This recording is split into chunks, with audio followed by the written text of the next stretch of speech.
I'm back. I'm back from Turkey. My people, listen, I can't even show you my head back because right now there's a lot going on. You get me? So in the next 3 to 6 months, you get me? I'll be able to do these videos with no hat. You get me? Because I got you lot in the comments talking about why you always wearing a hat. Listen, my Ed piece was mad. Listen, before we even get into this, let me go um, break down the whole Turkey thing. Went to Turkey 7 hours, like 7 hours they were taking hair. The first 10 minutes was brazy. They was putting the local anesthetic in my head top, like the back of my head. It felt mad. Then the rest of the 7 hours was fine. You get me? So they took hair from the back and put it from the in the top on the top. It was mad.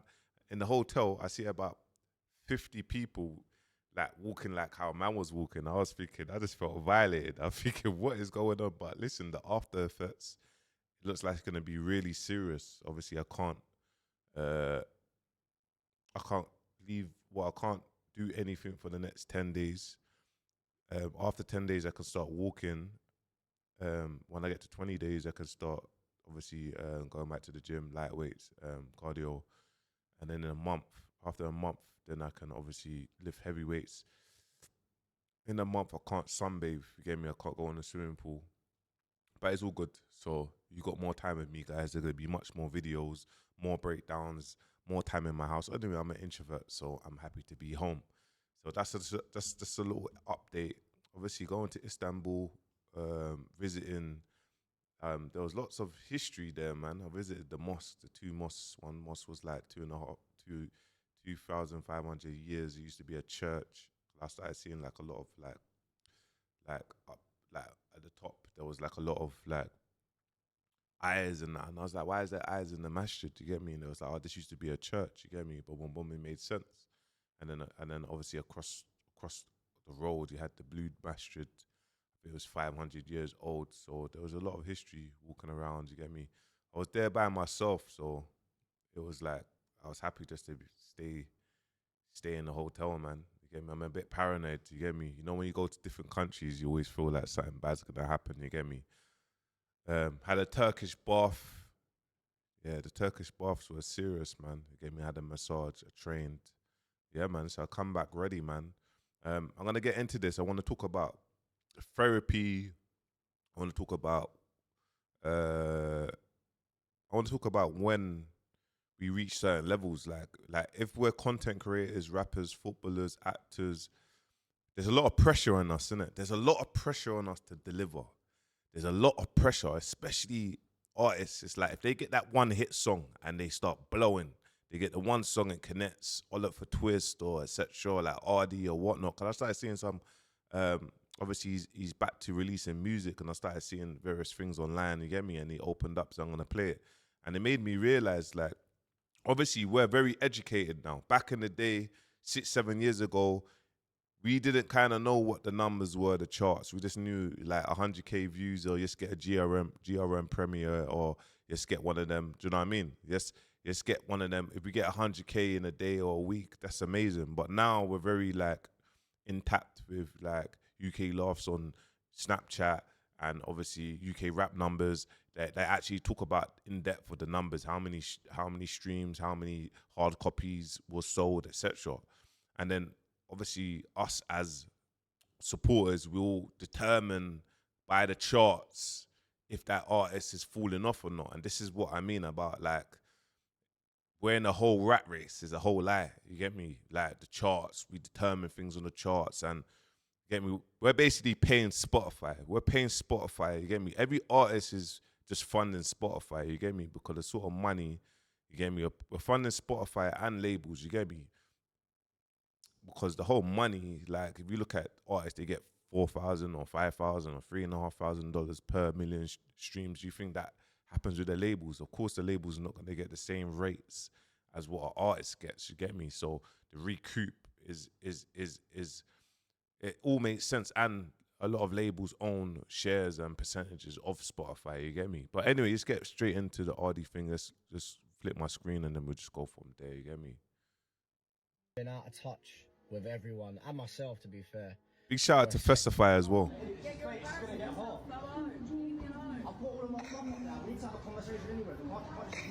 One good thing about Arrdee, he's very creative when it comes to.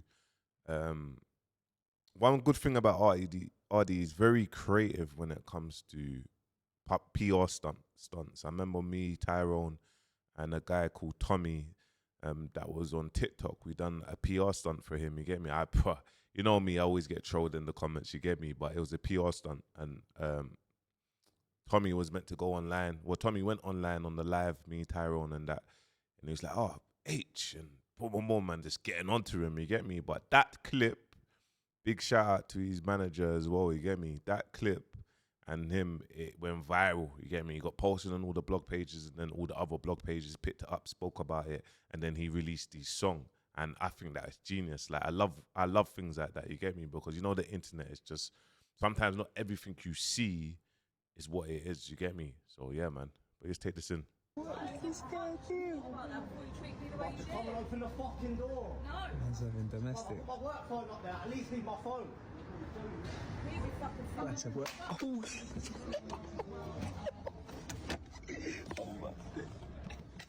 So yeah, it turns out this was a clever marketing tactic because Arrdee is back and releasing music and trying to promote it. He's done stunts like this before and it's worked to cross over to... Oh, it always works. It always works. And I like this, man. This is being creative, literally.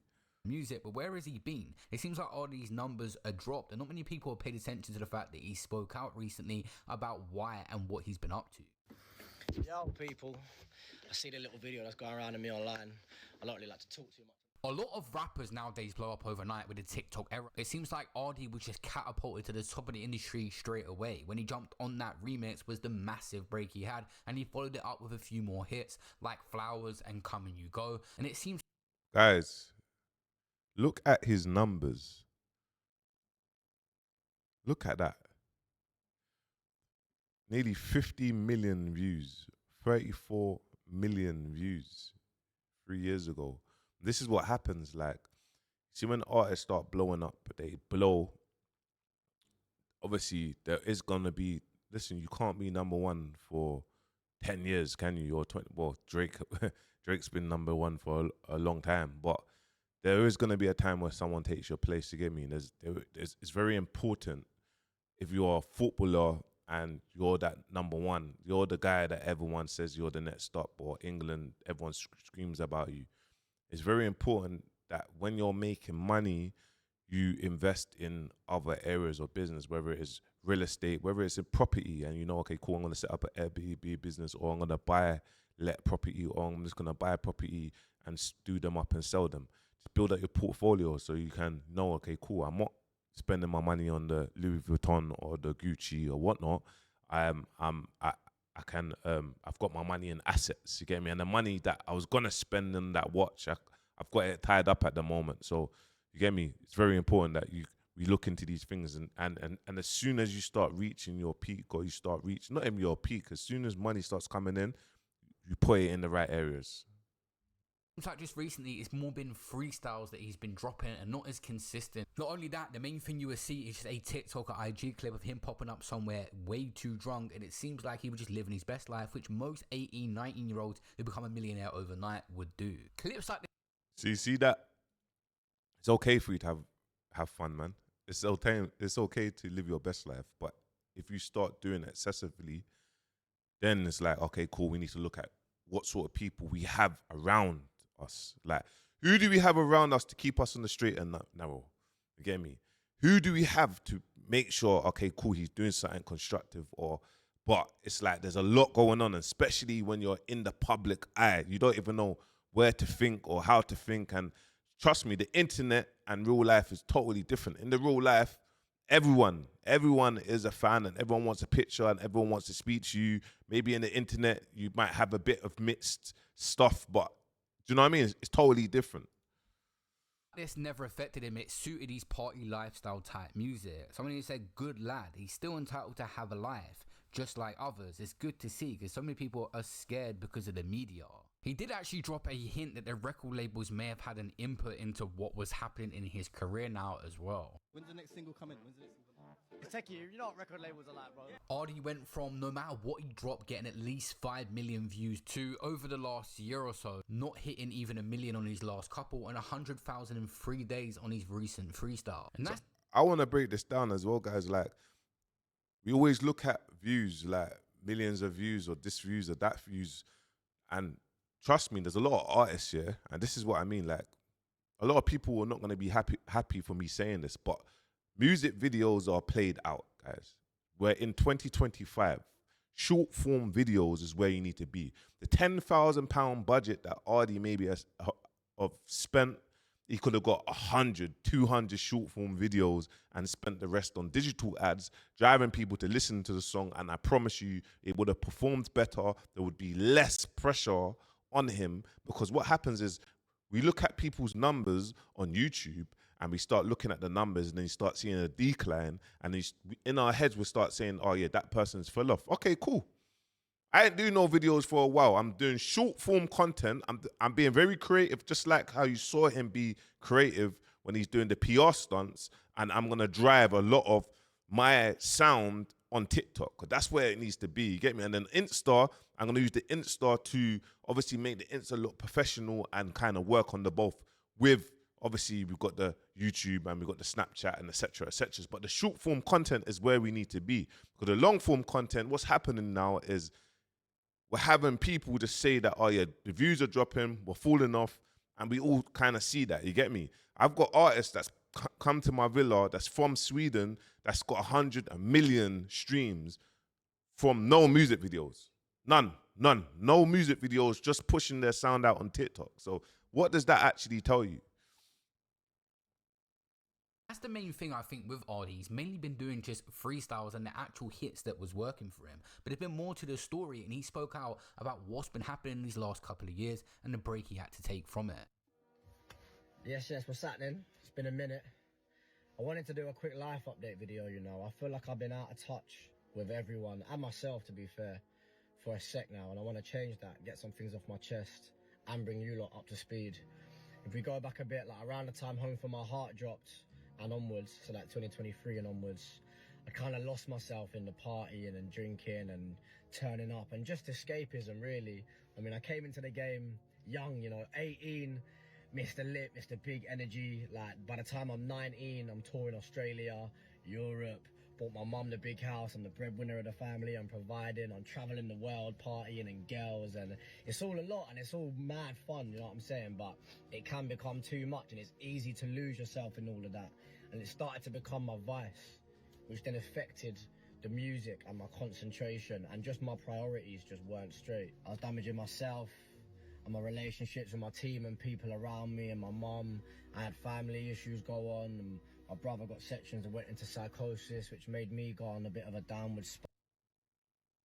Are you listening to this? Are you actually listening to what he's saying? And he's breaking it down, like the pressure of a lot of things and being the breadwinner of your family and all that happening, and then having to deal with the internet. It's a lot mentally. It's a lot mentally, and we all need therapy. Like, period. Like, we need therapy whether we're on the internet, off the internet, past traumas, the stuff growing up. Like, for myself, growing up from the culture, from the ends that we grew up from, the stuff that we've seen. We need therapy. But my man's actually breaking down to you guys of like what's happening, and anyone that's younger on their journey, have these things in mind and have these plans, and as soon as you start feeling a bit like down, and you can have the money and be depressed and whatnot, it's that time to speak to someone. You get me? That time to reach out to your manager or reach out to your support system and be like, you know what? I need to speak to someone. You get me? And it make you feel a lot better. Trust me.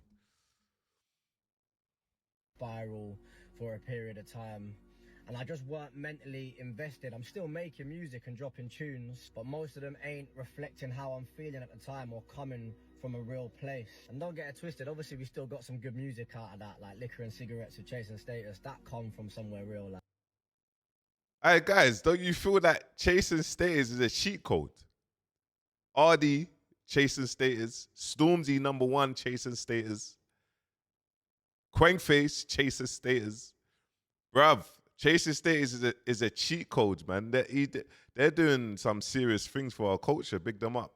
Like liquor and cigarettes got me in a mess. That was my life, you know. I was just moving a bit mad and fucking up. When it's your personal life and you're in the industry, you don't owe everyone an explanation because your personal life is your personal life. But that's how you build a core fan base that will stick with you through the years despite what you're going through when they have an understanding of why it's happening. I feel like rapper K Coke is a prime example of this. His story is out there. He's done so many interviews and podcasts and is vulnerable, and he has that core fan base that understands him, and he always gets numbers regardless throughout the years. And obviously they can relate to your music even more when they know it's authentic and real and coming from natural place. But yeah, I'm going to play now what he said more on this situation, explaining the last couple of years. My team around me were telling me to chill and slow down, but you know, I think I know it all, you know what I'm saying? So I'm not really listening or taking no advice. Artists don't listen. They don't listen. And take some time to find myself. My head's not normal, like far from it, you know what I'm saying? But I got music and you lot for that. I don't need to switch off or run away or damage myself like the way I have been. On a happier note, I got a missus now, and I'm trying to navigate that and learn how to be in a relationship and treat people how they deserve to be treated. I think that's helping. I've done dry January, it's February, and I still ain't had a drink.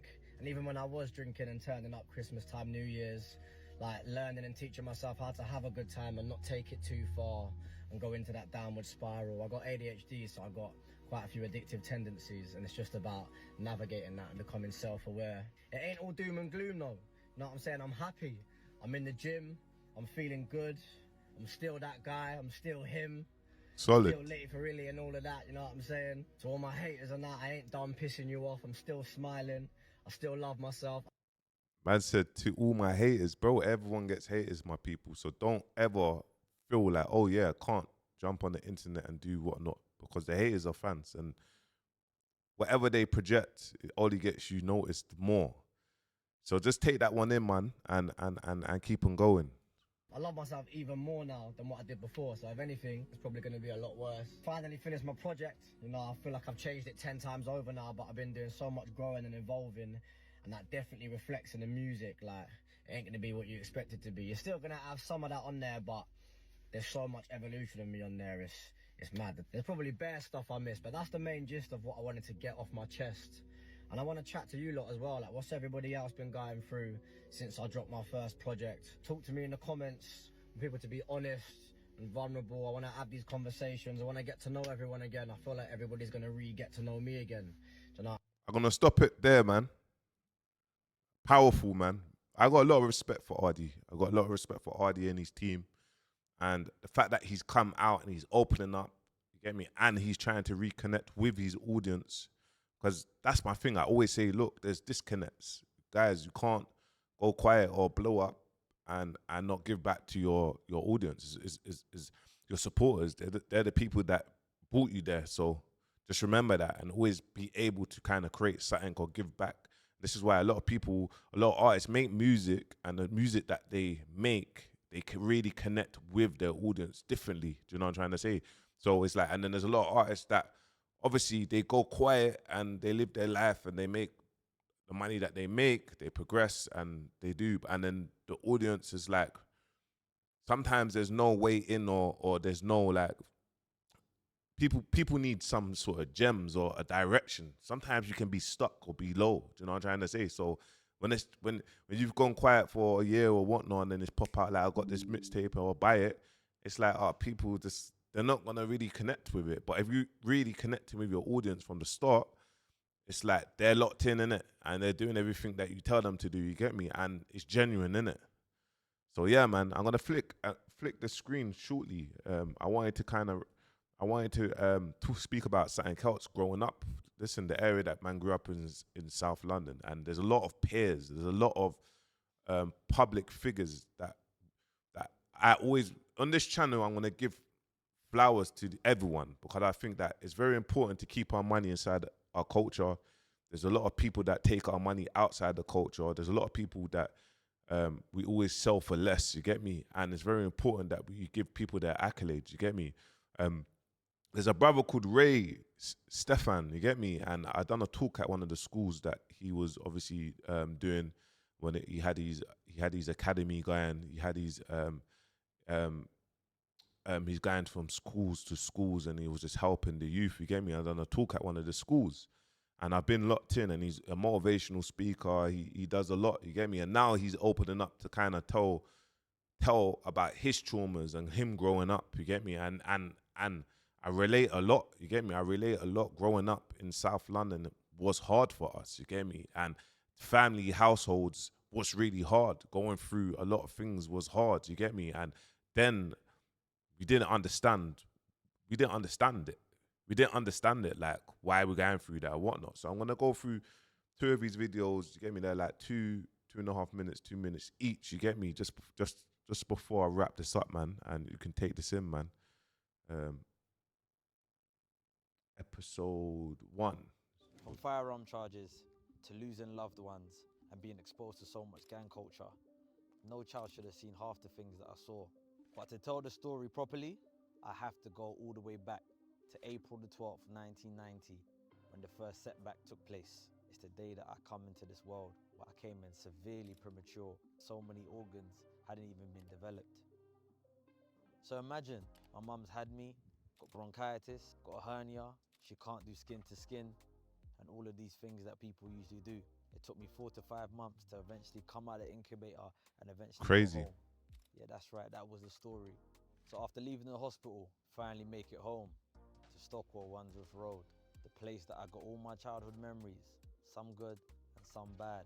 But unfortunately, my biological father didn't want. You know what? It's so powerful seeing a brother and someone who I've followed for many years open up. You get me? Anything to do with me. So some of you can relate. Being raised without a father is tough, but being raised without a father in South London is extra tough. Yeah. That was my reality. But God is the greatest, because where I lacked a father figure in my biological father, my mum and her 4 brothers raised me, and they raised me very, very well. So just like any other kid, from 0 to 10, I spent a lot of my time in front of the TV. Pokemon, Power Rangers, Dragon Hey, Ball Z, and of course hey, it was a football lot. as well, which I have to big up one of my uncles in particular. He introduced me to Arsenal, and for those who know me, I'm a massive Arsenal fan, and it all started with him. Hey, Akhi, the right team, man. But that was just watching football. Until I met Solomon and Tony, my 2 best friends in school, year 7, and who are actually currently my business partners till this day. Oh, big And up. these 2 are football crazy, and they were both playing for teams.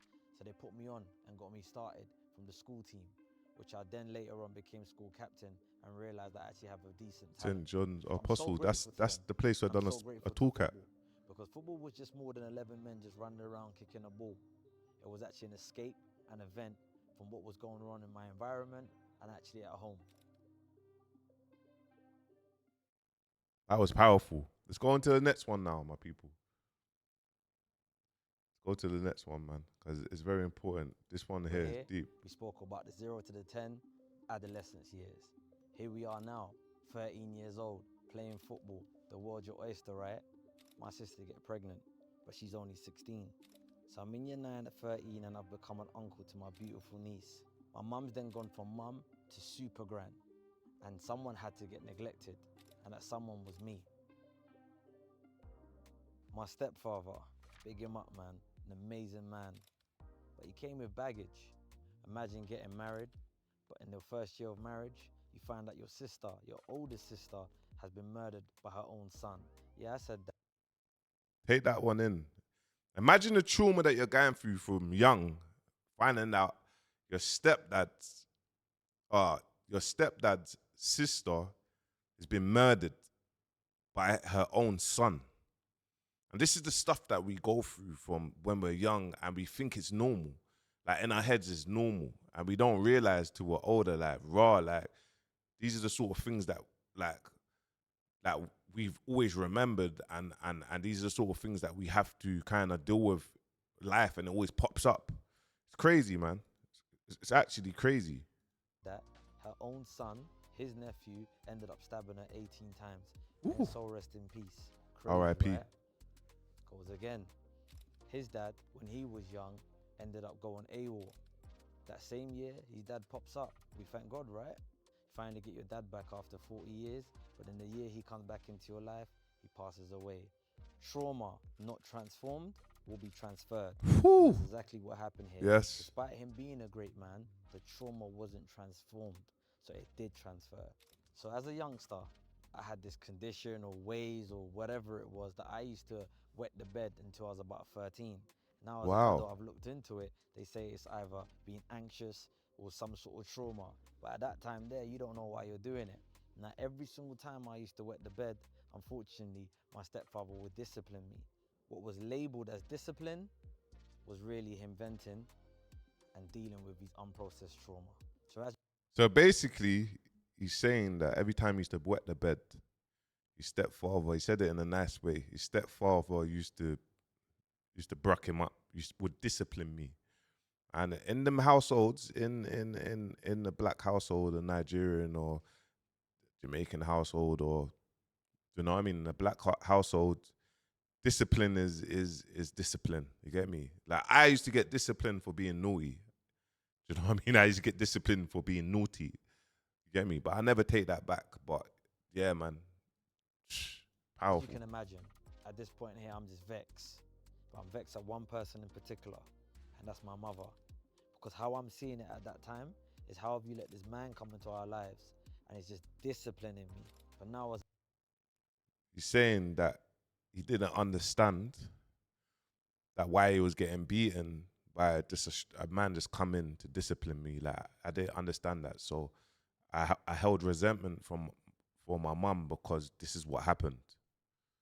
Deep, man, it's deep. as an adult, I look back and I have to give grace, because she was juggling being a mum, being a grandma, and navigating a new relationship and dealing with the cards that were dealt. So what do? I'm raised in Stockwell. I go outside and I start trauma bonding with like-minded people that's coming from single parent homes and have chaos at home. The streets taught me a lot of things, some good, but a lot bad. We're talking stabbings, shootings, we're talking things that no child should see. I lost a friend who committed a murder, and I lost a friend the same year who actually got murdered. Like, this weren't no joke, but this was our reality.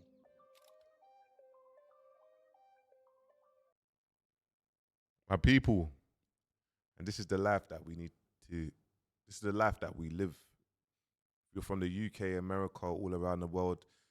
Everyone goes through their own traumas. You gotta understand, this has happened from back then, from the roads. There was no social media. Now we're on social media and we have peers like myself, we have peers like Ray, we have peers like many other people doing amazing things. You get me? And we can't let the life that we lived back then hinder us. We can't let that hinder our progression. You get me? And that's what I'm going to leave it with, guys. I'm going to tell you to wake up, keep on going, make up your bed, and stop making excuses. Just keep pushing.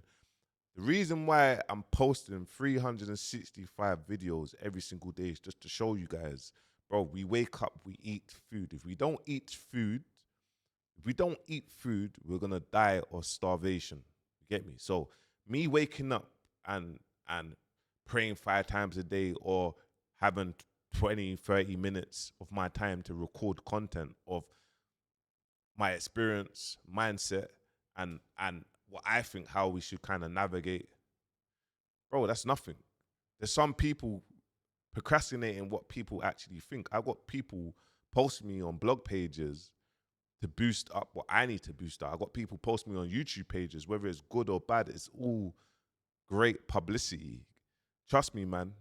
Because at the end of the day, it's only you that live your life. You get me? And at the end of the day, I'm always going to finish it like this. No one don't care. No one really cares, guys. No one really cares. You get me? It's here today, gone tomorrow, man. Please like, share, and subscribe, man. And also, man, let me finish this so you can see Ray Stefan's YouTube, man. Guys, please head over there to his YouTube. Head over to his Instagram. He's got the same Instagram as well. He does a lot of motivational talking.